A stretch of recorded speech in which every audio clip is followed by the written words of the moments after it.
Hey everybody, welcome to Friday, 4th of July weekend, getting ready to go on. It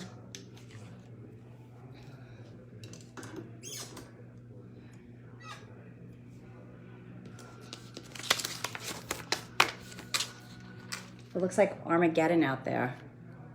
Yeah, it's very cloudy. Again. But it's not raining. It's not that hot. It's honestly kind of nice out.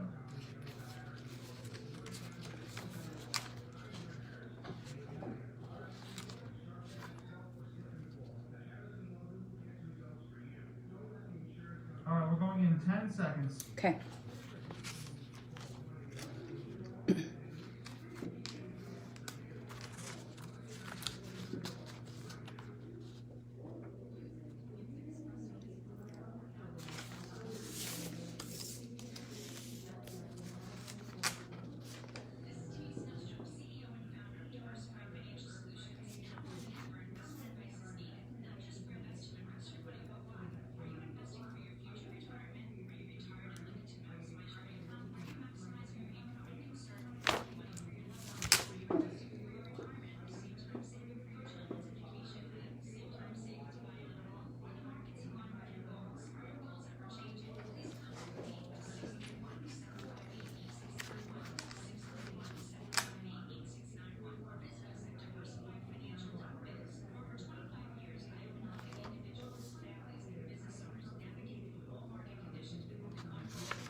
Hello, thank you for tuning in. You are listening to the Financial Chick Show, and I am the Financial Chick. My name is Denise Nostrom, the CEO and owner of Diversified Financial Solutions, a full-service independent financial planning firm located in Medford.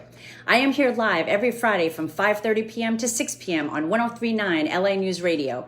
Your Financial Chick is here to help you make better financial decisions and choices to improve your life and reduce your anxiety and stress about money. If you have any questions on anything we discuss on the show, you can check out my website at financialchickshow.com. If you missed any shows, you could listen to them under the media tab on the website. We are also on Facebook at Diversified Financial Solutions, so like our page and get updates and see what's happening.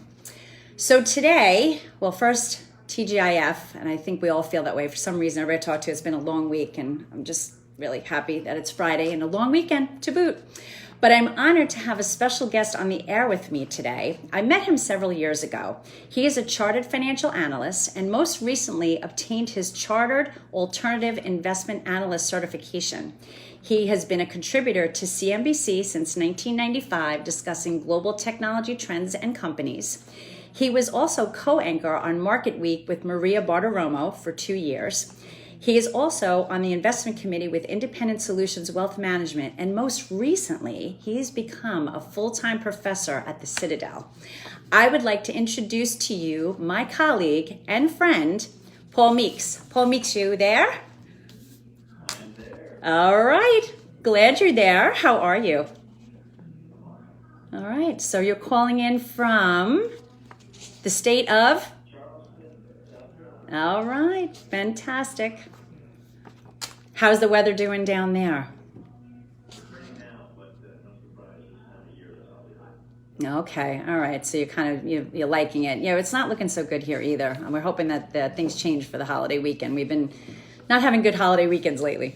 So with all of the things that you're doing, you're really slacking off, Paul. You really better start getting moving and get more active and involved, right? I mean, come on.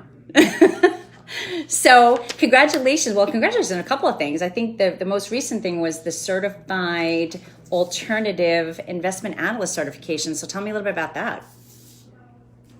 So I've been a chartered financial analyst for decades.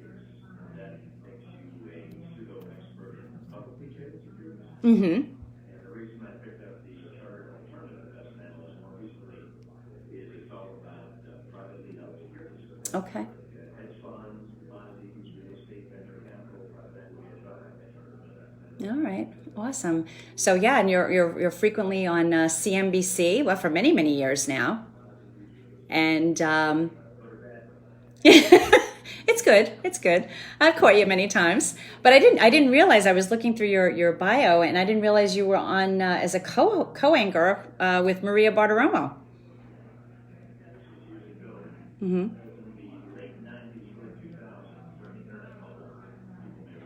Mm-hmm. I managed all the tech mutual funds for Merrill Lynch, and so she invited me to be a guest on her show. Because of course back then everybody wanted to have talk to them 24/7. Absolutely. I actually became a co-anchor with her for a couple of years on a show she had on the internet called Market Reports. So years ago she went on CNBC. Yes. Yes. I watch her in the morning. I like her a lot. She's a smart lady.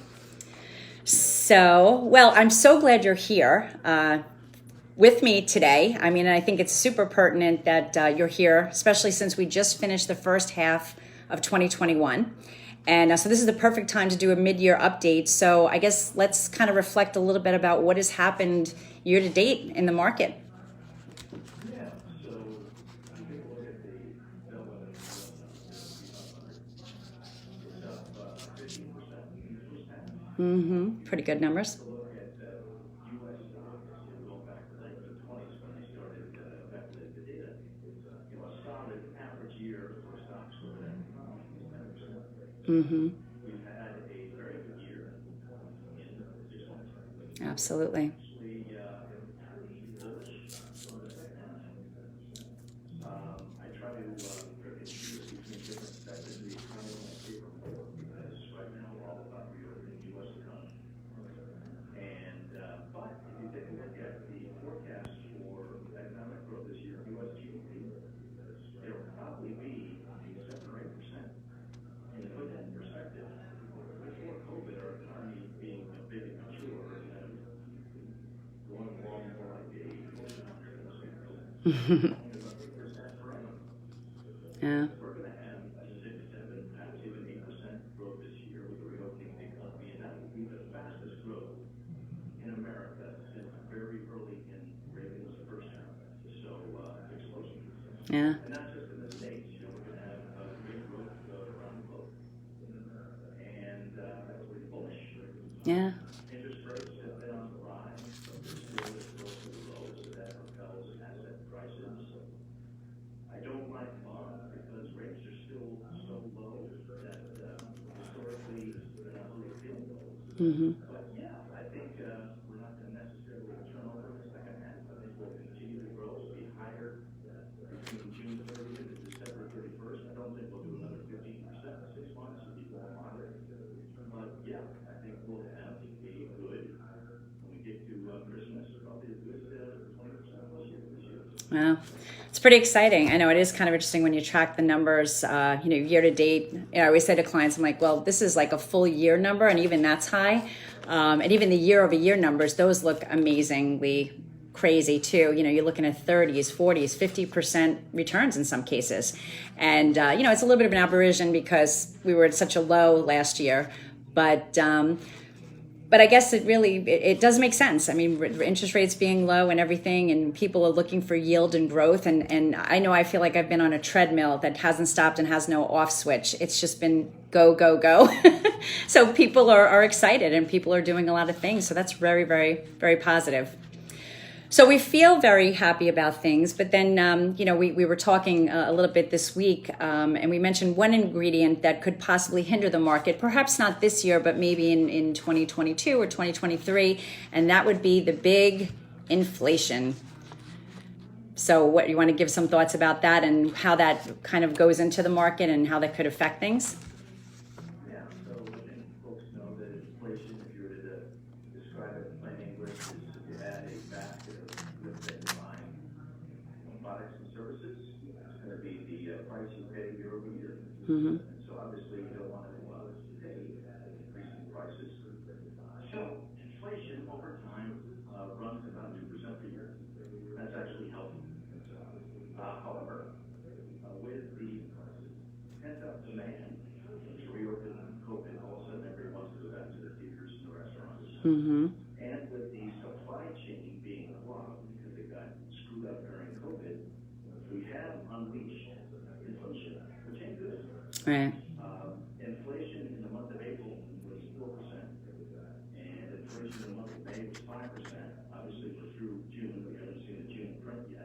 Right. And so those are, pretty scary numbers relative to where we've been. And 2 months don't make a trend. But if it continues, I think we could have some trouble. We have to rethink things. Mm-hmm. The school of thought, the bulls, the optimists, think that the only reason we have inflation because of the COVID transition, right? Right. Tax supply, heavy demand, reopening the economy is transitory. It'll be spiked for a while, and then it will subside once the economy gets back to normal. That would be the optimist scenario. Right. The pessimist scenario, the bears, they say that inflation is back, is long-term, it's structural, it's non-transitory, and so that could be an issue because if you're as old as me, you remember inflation in the late 70s and 80s was super nasty. Mm-hmm. So I'm waiting for more data. 2 months don't make a trend. I want to see June, then July, then August, then September. But if it continues marching forward, I must admit I will get a little bit worried. I'm hoping that the bulls are right, but I'm prepared for the bears in the area too. Gotcha. All right, so we're hitting the break already, but we'll talk a little bit about that more with inflation and maybe some ideas of how do we structure our portfolios, do things differently to preserve what we have, basically, and not get affected. So this is your financial chick, Denise Nostrom, the company's Diversified Financial Solutions. I help you look for financial solutions when you feel like there are none. So stick around after the break. We'll be here with Paul Meeks talking more about the markets.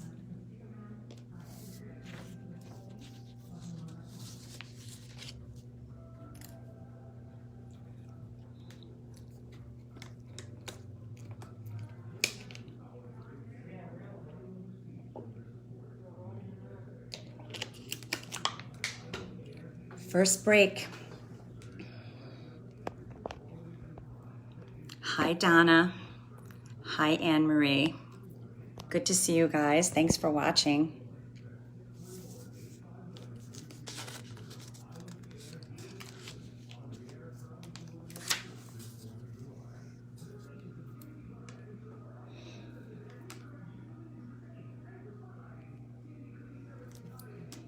So I hope everybody's getting ready for 4th of July. I'm very excited. I'm looking forward to the long weekend. This is my last task before I'm free. But I love doing this show, so it's not a task, really.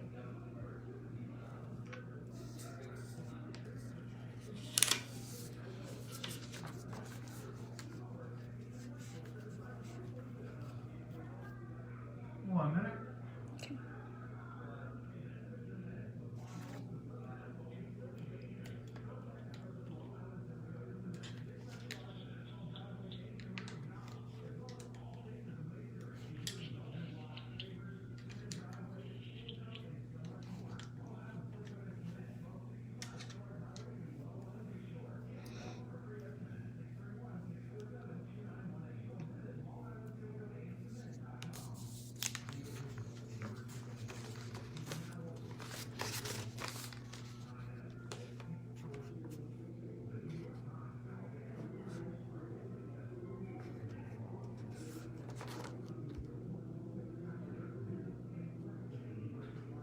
All right, we'll come back in 10.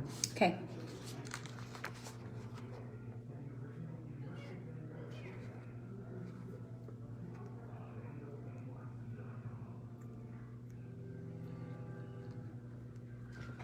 Welcome back. You are listening to the Financial Chick Show, and I am Denise Nostrom, and my company is Diversified Financial Solutions. You can reach me at 631-758-8691 or visit my website at financialchickshow.com. I am here to help you on your financial journey. Over the years, things change, and I am here to help you navigate all of those changes.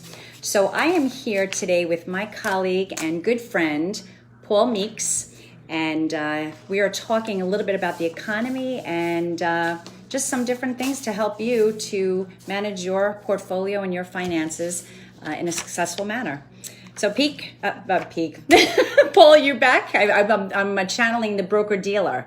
Actually, did you see what I just did there? So basically, we're talking a little bit about inflation. And I guess, if it does become a trend, like you say, as opposed to just a fluke, just a 2-month situation, what should people do? Like, how do we combat our portfolios, or what are some things we can do to protect ourselves from inflation? Yeah, so first on the asset class level, when I talk about asset classes, I'm talking about big categories like stocks, bonds, cash. Mm-hmm.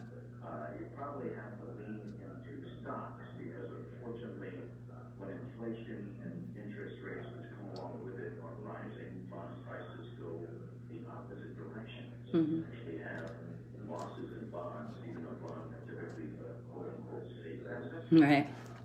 So if you lean into stocks, which I do, the world of companies is divided into 11 economic sectors, kind of divided by what they do for a living. And there are a couple of sectors that actually perform well in such an environment. You would think none would, but there are a couple that do. Okay. One are financials, because banks love when interest rates rise because they earn more on their loans. Mm-hmm. So some banks actually have done poorly for many, many years and now having their day in the sun. Also, commodities companies typically do well. Okay. Metals and mining. Another area that has done very well, and I expect to continue to do well, is energy, because folks may not realize, but the price of a barrel of oil was up almost 60% in the first half of 2021. And so folks like Chevron and Exxon, even though they may be polluters, do well in the environment, higher prices for a barrel of oil. Then I'd say lastly, some industrial companies, those guys that are not on the East Coast, but on the West Coast, or on the Rust Belt, Okay. places like Ohio, Indiana, Iowa, they do well. And so I kind of focus on those names because they benefit from it out of control. The health and capacity of everybody. But right now, those are outperforming some of the other yesteryear favorites, which have been probably mostly tech companies, at least the last decade or so. Right. Well, that's an interesting point. So you being really tech sector is your baby. That's what you do. Technology sector was super hot last year. And a lot of it was because of it. It was in its lane, but really the dynamics of the pandemic and the stay-at-home orders. I mean, it just all. It really was very positive for the tech sector. So let me hear your thoughts about the technology sector going forward. I mean, can it continue to just keep raging as strong as it is now? Yeah, so there is no doubt that the world was moving from analog to digital even before COVID. Mm-hmm. Right? We were becoming more digitized. Everything we did, whether it be school, play, work. However, that trend was put in hyperdrive. Right. For the obvious reason, particularly work from home. So I am very solid with my tech fundamentals, right?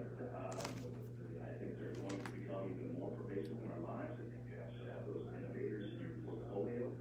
I don't think it's necessarily the FANG stocks, Facebook, Apple, Google, Amazon, the yesteryear favorites. I think Right. we might have some new leadership within tech, but they will do well. But the only problem with tech in the near term is if interest rates rise, their valuation will be beaten up more than other stocks. Mm-hmm. So, love them long term, right now, cautious. Okay. So are you saying for people to kind of put their toe in the water or just kind of wait? Like, what would you say with regard to technology? Yeah, so I'll give you a kind of a benchmark. If you take a look at the S&P 500 stock index, about 40% of its weight is in tech or telecom or tech-ish like companies. Mm-hmm. So I think over time in your stock portfolio, you should have about 40% of it in tech. Right now, I think it's okay to dip your toe in the water, but I would have less than that. I'd be a little bit underweight the benchmark just because I want to see more with inflation and interest rates. Because unfortunately, regardless of tech fundamentals, they may be trumped by higher inflation and interest rates. Mm-hmm. So I'll be there, but maybe less than that, 40% weight of your S&P portfolio, which is probably what we should think about for the long term. Right. That's what I've been doing with my clients. I mean, especially some of the names. Like I said, I mean, literally the number has been 40, 50% year over year. So we're taking some, gain off the table and kind of securing it and then ready to go back in, if things kind of pull back a little bit, which certainly could happen at some point. Well, we know it's going to happen. We just don't know when it's going to happen, right? Yeah, I think there's another key point is think of some technology such as Zoom. Mm-hmm. Right, Zoom had only been public for a couple of quarters before COVID, and at that time it had 10 million average active users. Then we had COVID, and everybody jumps on Zoom. Right. Now they have 400 million. So Wow. from 10 to 400 million in a year and a half.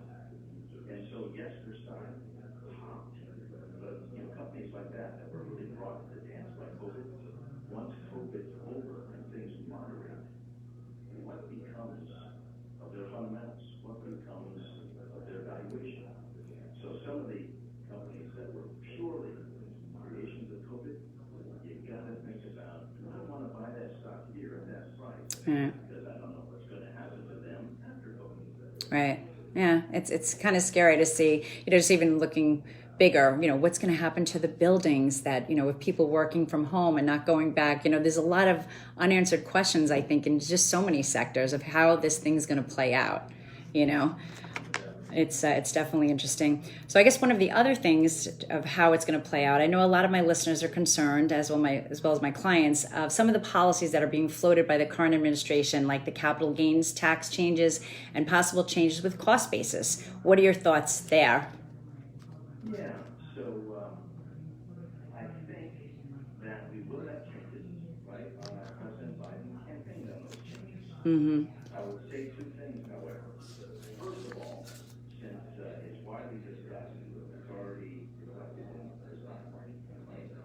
The stock market is an efficient mechanism. Once something is known, even though it's a scary known, it's buried in the stock price. Right. Mm-hmm. So there's one thing we've already talked about.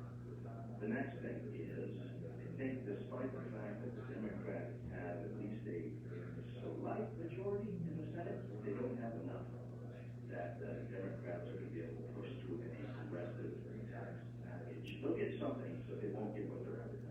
Right. And third, the legislature is so tied up right now with the infrastructure bill that even when we do have tax changes, of course, I think they're going to be lighter than you think. I think it's also going to be further off than you think, because there's a lot of stuff on the plate to get through Congress before they even get to it. Mm-hmm. So I actually don't think, particularly with the midterm elections coming up in 2022, you may not actually see a tax bill until 2023. And again, I think it's going to be less scary than you're thinking. Okay. That's a good thing. Well, it gives us time to plan. It's all about planning, especially being a planner, to get people in the right place. Well, believe it or not, we're coming to the end of the show. It goes so fast, Paul. But I hope you have a wonderful 4th of July weekend. And thank you so much for all of the information you shared with my audience and me. I always appreciate you. And hopefully we can get you up to New York here real soon. Maybe get you in the studio live. Thank you so much, Paul. I appreciate it. So tune in everyone next week, everybody. We're having another exciting guest that we're going to talk about cryptocurrency, a show all about cryptocurrency. I know you're all waiting and can't wait to hear. There's so many questions. So tune in next week. And I hope you all have a safe and enjoyable 4th of July. I'm hoping for some good weather. We're looking out there right now, not so good, but hopefully that changes. So good weather for all of us to be able to be outside, to enjoy the barbecues, boating, or whatever you're going to do this weekend. So have fun, and thank you for tuning in today, and I'll see you next Friday.